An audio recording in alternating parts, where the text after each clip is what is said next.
Maximize your wealth now. Yes, in business, finance, family, and lifestyle. Think about it. As a certified financial educator, my whole goal for this program originally was to bring business and finance together with spiritual principles and universal laws. And all of it needs to come from the heart. Got it? Maximize your wealth now. Absolutely. Yes! Welcome back to Maximize Your Wealth Now in business, finance, family, and lifestyle. And today is going to be awesome. You're going to love this today because we are talking about Tantra. And we have Moneeka Sawyers with us, and she's got some amazing insights on how we can utilize Tantra to change our lives and create bliss. Isn't that awesome?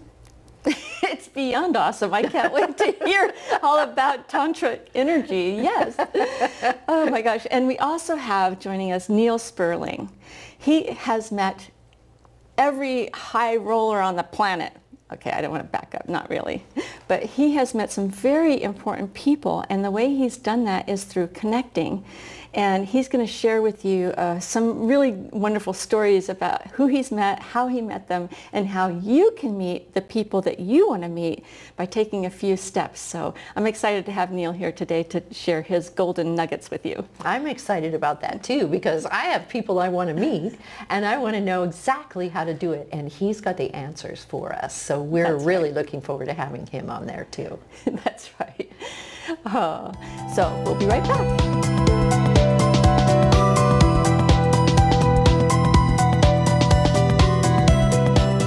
Moneeka Sawyers has been coaching executives in the Silicon Valley for over 10 years. Her unique approach to leadership has helped clients from artists and solopreneurs to high-tech startup CEOs discover their own personal leadership style and create a whole new sense of power, energy, and excitement about their businesses and their lives. She loves the power, playfulness, and daring of using Tantra to make us all our very best selves. Moneeka teaches how to understand your own innate energetic makeup for improving communications, creating more fulfilling relationships, and being a more effective leader in all areas of life. She is a speaker and author, and you can find out more about her teachings in her celebrated book, Choose Bliss. Hi everyone, and welcome back to the set. We are so excited because we have Moneeka with us today, and she is going to share about Tantra. So I really want you to perk up your ears and listen to what she has to say, because her information is going to change your life. We're so happy you're here with us, Moneeka. Thank you. I'm really excited to be here. Well, I want you to start off right away and tell us how it is that you got started with this secret technique for energy. Okay. So I was born in Middle America, and I was the only non-white person in my town. And so I got tormented and teased and bullied incessantly.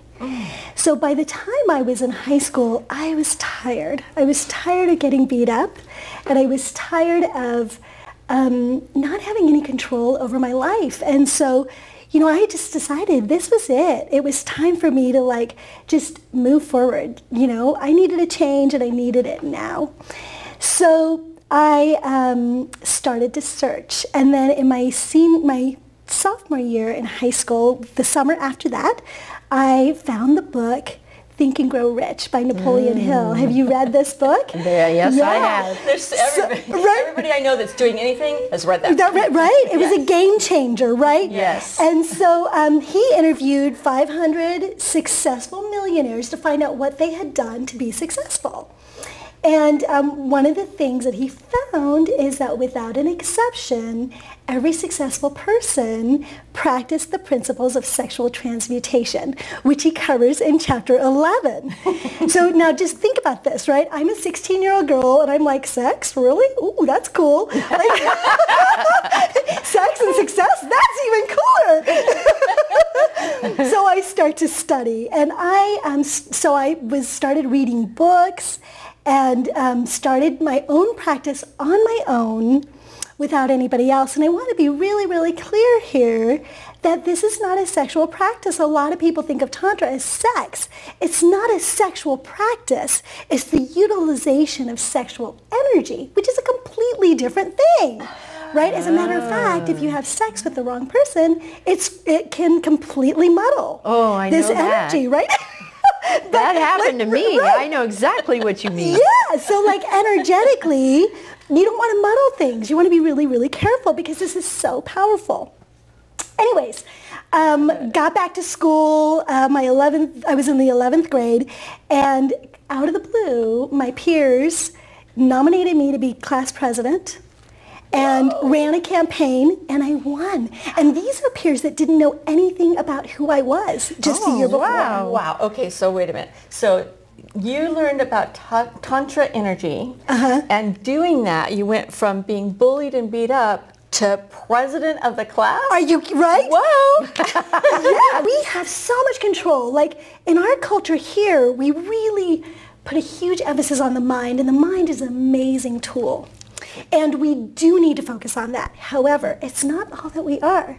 We are an entire being, top to bottom, energetically, physically, and our mind and our spirit. From the age of 16, and I continue to practice and continue to use this with my clients, and have for over 30 years. And how is it working out for you with your clients? So my clients, it's really, this is really funny. So I have been an executive coach. And so normally we start with, regular executive coaching things. We're going to do time management and goal setting and blah, blah, blah. And then we discover... Surprise! Just so you know. And then we discover blocks. Like why are they hitting their own personal glass ceiling, right? And when we start to hit those blocks is when we start to talk about their energetics, their energetic blocks, their energetic power. Why are they not stepping in their own unique footprint of power that they were designed to be here for? And so that's how we use our energetics and Tantra to help them to step into that power. Now, up until recently, I haven't been calling it Tantra. I've been calling it chakra work and energy work, but gosh darn it, it's Tantra, and it's time we call it that because it's so much bigger than what anybody has ever believed it to be in this culture, and it's time we get it. It's time we get how powerful this is and that we can use this to magnetize what we want and to mobilize the people around us to make an impact and to have the lives that we dream of. That's so great. I mean, that's really brilliant, right? Yes. I mean, to use that energy. So I'm like dying to know, how do you get that energy to work for you? Okay, when we're talking about Tantra, the big thing about Tantra is that it's about sexual energy. Okay, so when we are aligning our chakras, which is the foundation of all Tantra work, you align your chakras, and we do a bunch of practices around that, and then once you're clean and unblocked and in your power, then you 10x it by juicing it with your sexual energy. So you're going to ignite it and harness it, and then you're going to pour it through all your chakras and your entire energetic system and your aura and everything, and that's when you become like the true leader that you were supposed to be. Wow. Yeah, baby. That's all I gotta say. And we don't have to have sex with someone else. I mean, No. As a matter of fact, most of the tantric practices have nothing to do with sex. so how come it's so prevalent here in the West? Because that's exciting. Sex sells, right? Everybody's like, oh, sexual energy. Let's talk about sex. It's really unfortunate, too, because when you're that open and you have these sort of weird ideas of what this is, that weird energy now enters your physical body, your energy field, and your auric field. And now that's what you're bringing out into the world. So if you're able to instead harness it yourself, activate it yourself, then you now have power over that rather than giving the power away. Okay, that makes me have another question. Yeah, tell me. Okay, so my next question would be, if we're taking all that sexual energy and we're blowing it through our chakras in our body, do we have some left if we do want to have sex with somebody? We do. And actually there are ways to maintain it. So as you study Tantra more, and then you do bring a partner into your practice. So I didn't have a partner in my practice for 10 years. But then once I brought him into my practice, there were things that I could do with him and on my own to maintain my energy, release my energy, spread my energy. Once you know how to control it, there's all sorts of cool things you can do with it. And here's the thing. It was given to us by our Maker. It doesn't disappear. You can scatter it, you can dissipate it by exploiting it and not using it properly. But if you start to learn how to ignite that, you will always have access to it on the drop of a dime, anytime you need it. Wow. I'm excited. Talk about power, right? Yeah, right. Yeah. Oh my Now, goodness. you wrote a book about this, and I would love it if you would share about your book. Okay. And what's in that? Are we going to find all these juicy tidbits in that book? So the book does not have about Tantra, but there's a missing chapter. Oh. So anybody who buys the book can just go online and contact me, and I will send them the missing chapter about Tantra, which does give you a lot of the tidbits on sort of what Tantra is, my view on it, and how you can start to use that in your life. Sexually? So yeah, sexually, personally, in your life. The actual chapter is not about the whole sexual piece, but what the sexual energy is. Okay, Moneeka.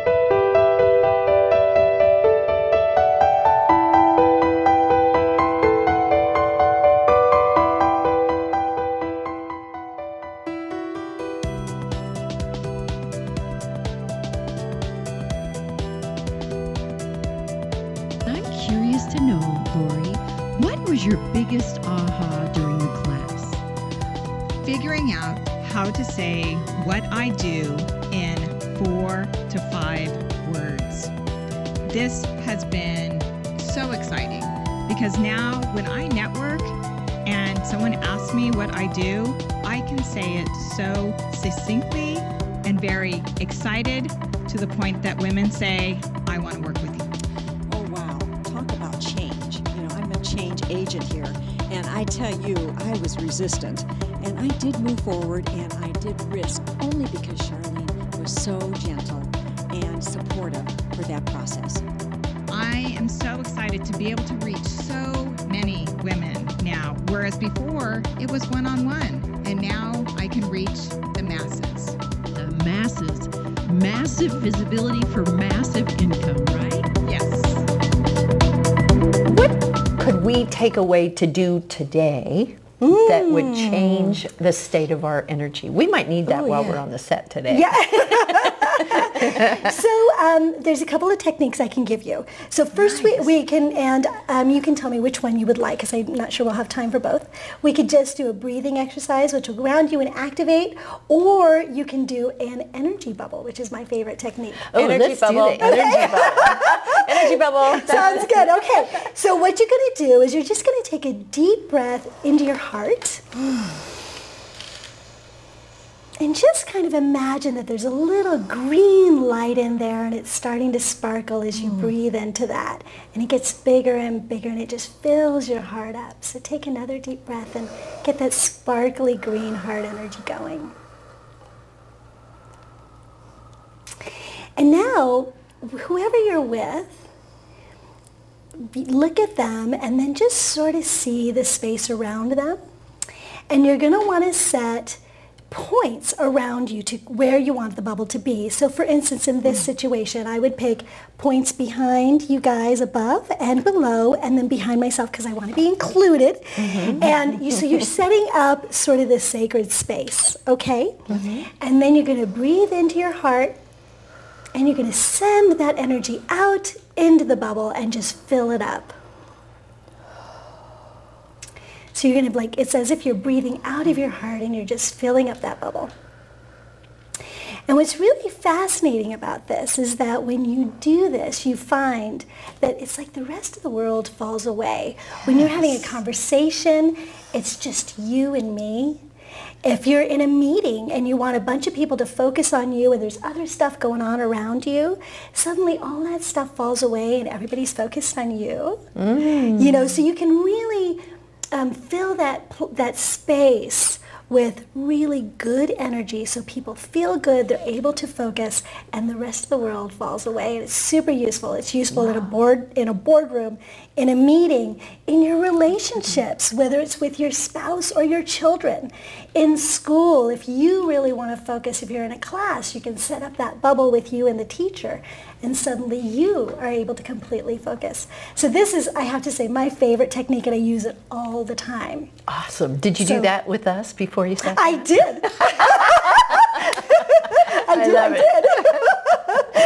Well, thank you so much for My the pleasure. Love Bubble experience. Yeah. That's pretty awesome. I really enjoyed it. Didn't you enjoy it? So now we know the answer, right? Mm-hmm. Yeah, really know great. the answer. Really great. I love being able to pull our energy and pull people into our energy field so that we get their attention and their love. Ooh, that's exactly right. Wonderful. And that's what leadership really is, isn't it? Yes. It's about being able to be in your power and immobilize the people around you and make an impact so they feel you and they want to follow you and they enjoy what you're saying, right? Wow.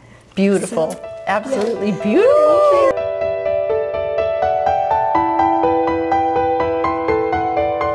Hi, I'm Moneeka Sawyer, and I help people to connect with their deep wisdom, strength, and joy. Do you often feel disconnected with life? Things happen. That's life. But in my amazing new book, Choose Bliss, you'll learn 12 keys to help you to connect quickly with your inner wisdom and achieve emotional balance. Choose Bliss today. I promise it'll change your life forever.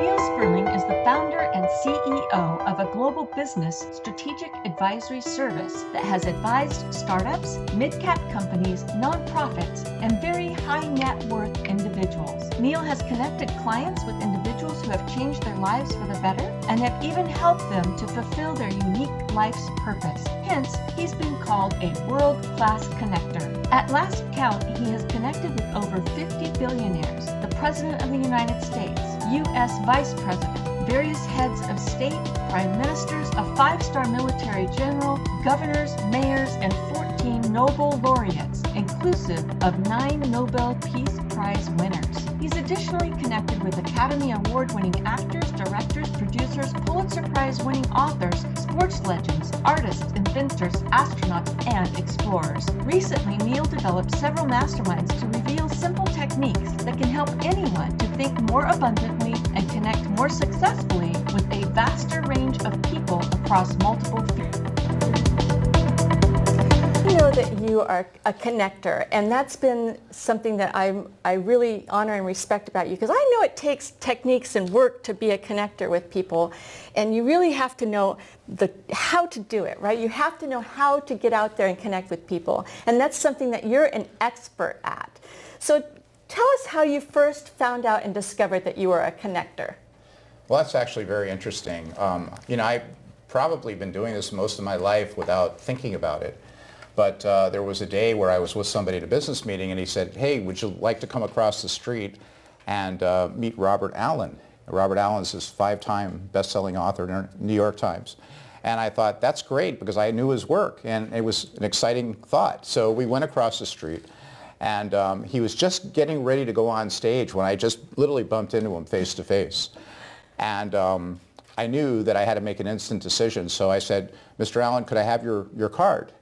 And generally people at that level have 2 cards. They have the card and the card. And, That's right. he was thinking about going on stage. He was very focused. So he reached into his pocket. He gave me the card. Oh, wow.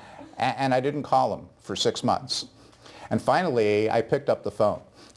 And I said, Mr. Allen, this is Neal Sperling. We met 6 months ago. And he said, we met 6 months ago? Who are you? And I said, Neal Sperling. And he said, well, why are you calling me now? And I said, because I didn't have anything to say to you 6 months ago.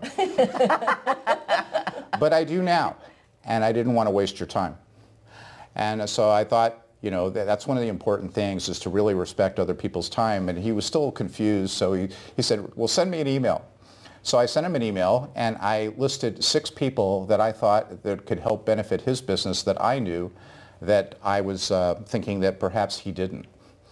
And I was right. He called me back and he purred like a kitten and he said, Neal, this is very nice. and so he invited me over to his home.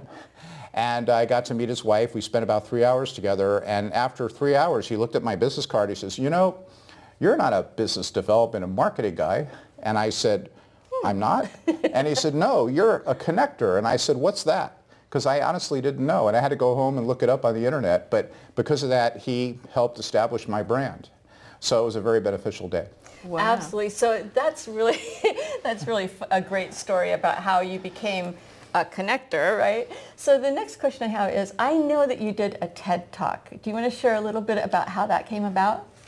Yeah, well, when I realized that there's actually an art and science to connecting, I went in and I studied that, and I realized there are rules of engagement, there's rules of reciprocity, and rules of authentication. And for people to successfully connect, you really have to think about those rules. And the first rule is just show up.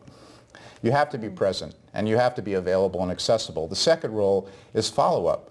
That's the hardest rule I find for many people to do for whatever reasons, and the follow-up is really the key. I went to an event, it was all about this new thing called the internet, and Al Gore was the keynote speaker, and they had amazing people like Michael Eisner, who was then head of Disney, Barry Diller, Geraldine Laybourne, who was head of the UPN network, Quincy Jones, luminaries. We broke for lunch. Went outside, I was wandering around, and I just sat down to rest my buns. And I'm sitting right next to an interesting gentleman who was one of the speakers later in that afternoon.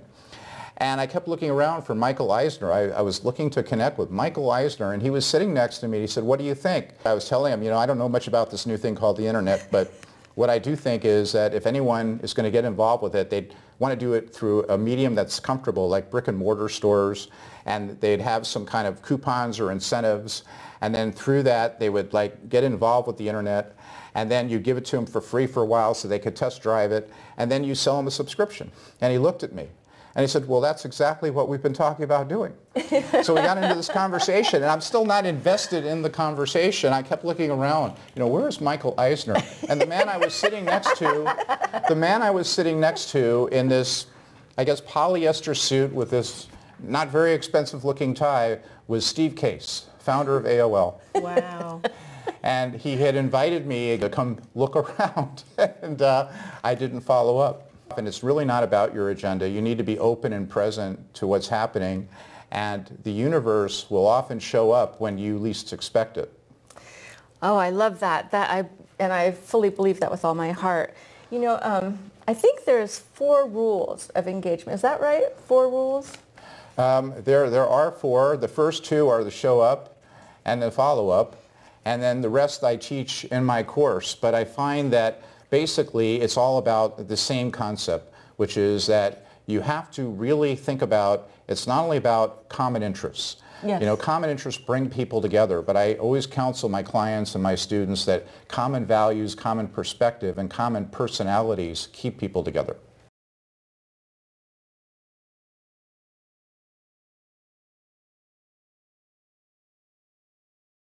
I'm often asked how to go about finding the right training and certification company for your professional coaching business. The problem is that finding the right professional coach training and certification company can feel overwhelming and confusing. The good news is that it doesn't have to be difficult if you know what questions to ask. Searching for the right professional coach training and certification company to suit your needs can be challenging. Finding a company with flexibility that's globally accepted, affordable, and credible can feel like a tough search. So I'd like to give you a few things to consider when looking for a professional coach certification company that will suit your needs. Tip number 1. You want to make sure that your company is proven in the marketplace. The reason we've trained over 6,000 professional coaches is because we teach a system of coaching. The coaching system is easy to learn and easy to implement. Tip number 2. You want to make sure you work with a company that is affordable. Some companies charge upwards of $10,000 to $15,000, which is unnecessary. You can get a third-party accredited education for under $1,000. Tip number 3. You want to find a training that doesn't drag on for a year or even longer. You will benefit by jumping in and moving forward, and after all, coaching isn't difficult if you have the right training. At Wainwright Global Institute of Professional Coaching, we help individuals just like you who want to make a difference in the world become certified professional coaches with only 16 hours of live online training that's affordable and easily accessible. To learn more, simply go to lifecoachtrainingonline.com, where you can access our free ebook about 52 different coaching niches working miracles every day. Or call us at 800-711-4346. We're happy to help you determine the best professional coach training for your needs.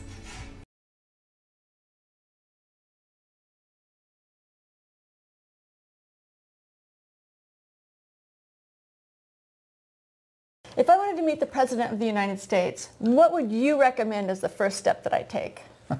Bill Clinton was notorious for being a super connector himself. Yeah. And he was frequently the kind of person who would take time with everybody, and he made you feel special, like you were the most important person in the room, which itself is a tip that I've learned. Nice. But it would happen to be that day that I was with a very attractive woman, and I had been cleared by the Secret Service to go in the back in the kitchen of what was the Getty Museum, and there was a crowd of about 500 people, and I knew that I was leaving her unattended. And I thought it would be 20 minutes, but as I learned, the president likes to take his time with people. So about an hour and a half later, he finally was going through the receiving line, and it was my turn. And I've learned with a lot of people that you need to create a special, memorable moment. There you go. And also show your appreciation, and you can do that in various ways. So at this point, it was my turn, and I looked at him and I said, well, Mr. President, it's an honor to be here, but I would like to let you know that I've made the ultimate sacrifice for my country. And he looked at me and he said, oh, and I said, I want you to know I have a drop-dead gorgeous date. She's outside, and right now she is unattended. But I'm here because I really, really wanted to be here. And he says, well, you better hurry on back. And I said, are you kidding me? Not before I give you this. So I'd actually had a book on the saxophone, which, as you may remember, was his favorite instrument. Right. The club that I was part of was called the Saxophone Club. His eyes lit up and they were dancing like silver dollars when I handed him the book, because everyone had autographed it and signed it as a present from us to him. It's really important, I think, to give some thought to what you're going to do before you meet somebody. That's so great. That was a great tip. So did we learn a lot right now? Stay connected, follow up, huge message, right? And establish some kind of rapport with who it is that you're going to connect with. Know what lights them up, like you knew that he would light up with a saxophone, anything saxophone, right? And well, I think it's important to give a person a gift in many forms. It can even be with the sense of humor. You really want to engage with people on their own level. You want to be authentic, and you want to think of the conversation from their own interests as opposed to your own. So didn't we promise you an awesome show today? I know you learned so much from Moneeka, and I know that you learned a great deal from Neal. I've certainly learned from both of them, and it's been a lot of fun learning entirely new things, don't you think? Well, Tantra energy is powerful, and I'm looking forward to putting it to work in my life. And then learning how to connect and follow up and all the important rules of engagement is really special, and I thank you very much for being on our set, Neal. Thank you for having me. All right, we'll see you next time, See you next week.